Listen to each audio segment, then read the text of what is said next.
నోళ్లలో నానుడి స్టార్ట్ అవుతుందో దాన్ని ఎవ్వరు కూడా ఆపలేరమ్మని చెప్పండి. ఇలా ప్రజల నోళ్లలో నానుడి స్టార్ట్ అయింది, ఇలా రేవంత్ రెడ్డి పోవాలి, కేసీఆర్ రావాలి అన్నటువంటి నానుడి ఏదైతుందో ఇలా ప్రజలు ఆరంభమైంది. మీరు ఎక్కడ పోయినని చెప్పంటున్నాను. నేను గ్రామాలు పర్యటిస్తుంటే మన వసంత గారు ఎక్కడ అందరం బీఆర్ఎస్ సార్, మళ్ళీ కేసీఆర్ రావాలి సార్ అంటే అడిగాక నేను ఆశ్చర్యపోయిన. మరి ఇంట్లో ఎక్కడ పోయినా ఎప్పుడు కనబడలేదు, ఇప్పుడు ఏ గ్రామం ఏదైతున్నదో అంటే నిజంగా చెప్పంటున్నా హరిచరణ్, ఇటువంటి ఒక వేదిక ఏర్పాటు చేసి పాత మిత్రుల కలయిక నువ్వు దేన్ని అన్న ఏమని బాబు చెప్పంటున్నా. మరి నేనేదైతుందో నాకు రాజకీయంగా ఇది ఒక నూతన అధ్యాయం అయినప్పటికీ కేసీఆర్ గారితో కలిసి ప్రయాణం చేయడం ఒక గొప్ప అనుభూతి అని చెప్పండి. కేసీఆర్ గారితో కలిసి ప్రయాణం చేసుడు ఒక గొప్ప అనుభూతి అని చెప్పండి. గతంలో వారితో కలిసి ప్రయాణం చేసిన నాకు ఆ అనుభూతి ఫలాలు నేను నెమరు వేసుకుంటా అప్పుడప్పుడు. నిజంగా రాజకీయాలలో ఏదైతుందో ఇవాళ నీ నానే భేద భావన లేకుండా అసలు దాని అవసరం గుర్తింపు ఇక్కడ బోర్నపల్లి వంతెన దగ్గర ఏదైతే మా రవి కేరక బోర్నపల్లి వంతెన 70 కోట్లతో నచ్చింది.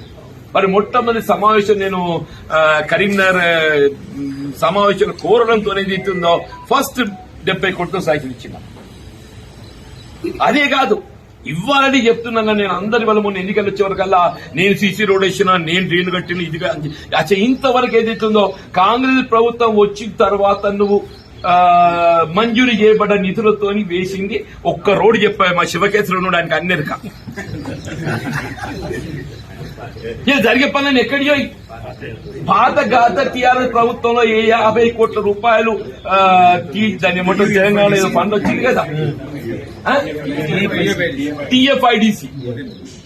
టీఎఫ్ఐడిసి అమ్మాయి గత ప్రభుత్వంలో వచ్చినట్టు ఒక 50 కోట్ల టీఎఫ్ఐడిసి పనులు ఏదైతుందో ఇవి ఇప్పుడు జరిగినాయి. కాంగ్రెస్ ప్రభుత్వం వచ్చిన తర్వాత మంజూరు చేయబడ్డ నిధులు అని చెప్పని ఏదైతే గొప్ప చెప్పే ప్రయత్నం చేసిందో అవి ఇంతరూ టెండర్ ప్రక్రియ లోపల ఇవి కూడా బయటకు రాలేదు. ఇవి కూడా బయటకు రాలేదని చెప్పంటున్నాను. నూకపల్లి హౌసింగ్ కూడా ఏది ఇస్తుందో ఆనాడు నేను ఆరంభింపజేసినటువంటి గృహాలు వినియోగంలోకి రావాలి. ఎవరు ఆరంభింపజేసినా ఎవరి ఆలోచన ఏది ఇస్తుందో దాని కార్యరూపం ఇవ్వాలి. ఆ కార్యరూపం ఇచ్చినప్పుడు ఏదితో ఫలాలు ఏది ఇస్తుందో నిరుపేద వర్గాలు చెందుతాయని చెప్పని ఆనాడు కేసీఆర్ గారు మరి కేటీఆర్ గారు శంకుస్థాపన చేసే కోసం మీరు కూడా ఉన్నారమ్మన్నాడు. 4000 గృహాలు సిద్దిపేట తర్వాత ఎక్కడ మంజూరు ఇచ్చిందంటే మన జగిత్యాలు ఇచ్చిందని చెప్పండి. మూలం ఏదైతుందో సరే ఆలోచన ఎవరిదన్నా కానీ నిరుపేద వర్గాలు తోడ్పడాలని చెప్పి అంటుంది. వీళ్ళ జగిత్యాల పట్టణమే కానీ ఈ ప్రాంతమే కానీ వీళ్ళ కేవలం ఇది ఉత్తర తెలంగాణ ప్రాంతానికి పరిమితం కాదు, యావత్ తెలంగాణకు దిక్చూచి అని చెప్పంటున్నా. ఇది యావత్ తెలంగాణకు దిక్చూచి అని చెప్పంటున్నా.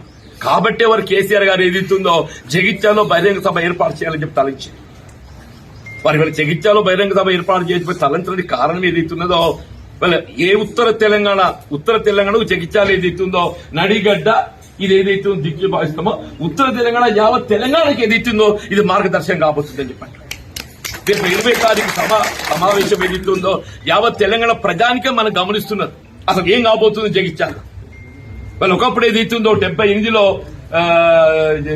జగిత్యాల జైత్ర యాత్ర అది జగిత్యాల జైత్ర యాత్ర చర్చలు ఉండమ్మా. ఇప్పుడు కేసీఆర్ గారి యొక్క జైత్ర యాత్ర ఏదైతుందో మళ్ళీ చర్చకు రాబోతుందని చెప్పాలి. జగిత్యాలలో కేసీఆర్ గారి జైత్ర యాత్ర ఏదైతుందో మళ్ళీ చర్చలకు రాబోతుందని చెప్పండి. ఏదైనా ఇందులో భాగస్వాములు కావటం మనందరి యొక్క అదృష్టంగా భావించాలని చెప్పంటున్నా. నేను కేసీఆర్ గారికి కలిసినప్పుడు మీరు కూడా ఉన్నామా సాక్షి.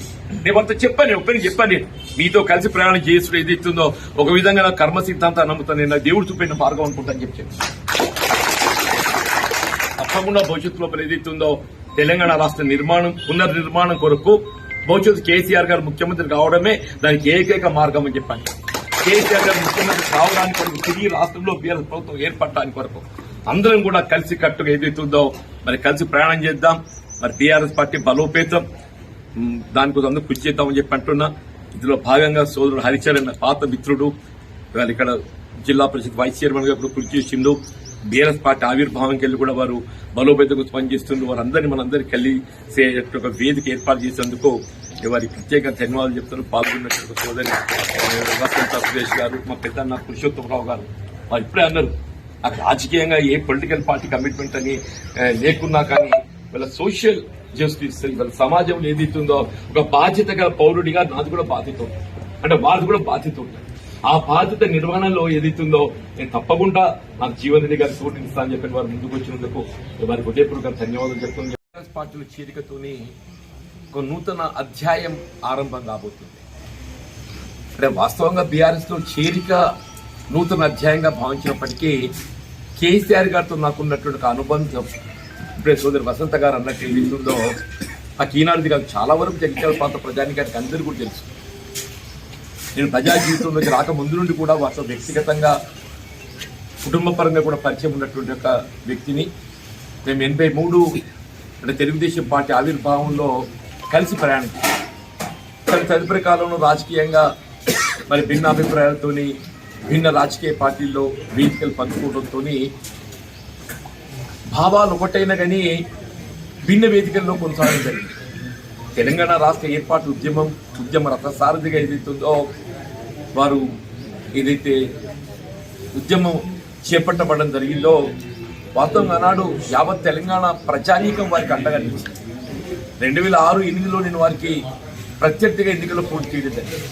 కానీ ఏదైతుందో అది ఒక రాజకీయ పార్టీ ప్రతినిధిగా పోటీ చేయడం జరిగింది అంతే తప్ప ఏదైతుందో వారి పట్ల కానీ లేక తెలంగాణ అంశం పట్ల కానీ భిన్న అభిప్రాయంతో కాదు. వారు కూడా ఎప్పుడు చెప్తుంటారు వాళ్ళ జీవన్ రెడ్డి గారితో నాకు ఉన్నటువంటి అనుబంధం ఏదైతుందో ఇది రాజకీయాలకు అతీతంగా ఉన్నటువంటి అనుబంధం. మరి వాస్తవంగా నేను ప్రాణహిత నదీ జలాలు వినియోగులు రావాలి అని అంటే మీరు తుమ్మడి ఏడో బ్యాజ్ నిర్మాణం చేసేటువంటి ఒక మీరు ఆలోచన లేదు, చొరవ లేదు.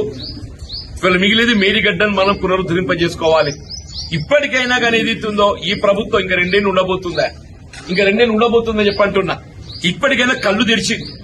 ఇప్పటికే కళ్ళు తెరిచి ఇన్నదాకా ఏమనుకున్నది మేడిగడ్డ సాగోజు పెట్టి కేసీఆర్ గారిని దోషిగా నిలబెట్టే ప్రయత్నం చేసింది. కేసీఆర్ దోషి కాదు, ఈ తెలంగాణ రాష్ట్ర భవిష్యత్తు నిర్మాణం చేసినటువంటి ఒక స్ఫూర్తి తెలంగాణ రాష్ట్ర నిర్మాణాన్ని వీళ్ళ నిలబెట్టే విధంగా ఒక స్ఫూర్తిదాత అని చెప్పంటున్నా.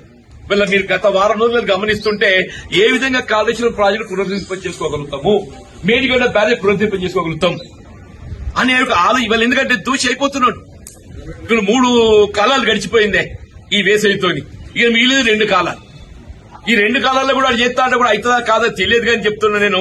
ఇంతకాలం అయితే ప్రకృతి సహకరించింది, మన కరువు రాలేదు. రేపు భవిష్యత్తు ఏమైతే తెలియదు. రేపు కరువు వస్తే దానికి జవాబుదారు ఎవరవుతారు? రేవంత్ రెడ్డి అవుతాడు, కాంగ్రెస్ పార్టీ అయితే అని చెప్పంటున్నా.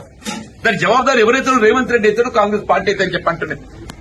దానికి ఏదైతుందో అదేదో ఇవాళ జ్ఞానోదయం అయినట్టు ఏదైతుందో ఏ సంతోషం. ఇప్పటికైనా we welcome it. Kaleshwaram project పునరుద్ధరింపబడటమే ఇలా తెలంగాణ రాష్ట్ర భవిష్యత్తుకు అది ఏకైక మార్గం అని చెప్పంటున్నాను. ఇప్పటికైనా కాంగ్రెస్ ప్రభుత్వం రేవంత్ రెడ్డి గారు వాస్తవానికి అనుగుణంగా కళ్ళు తెరిచినందుకు నేను సంతోషం అని చెప్పంటున్నాను.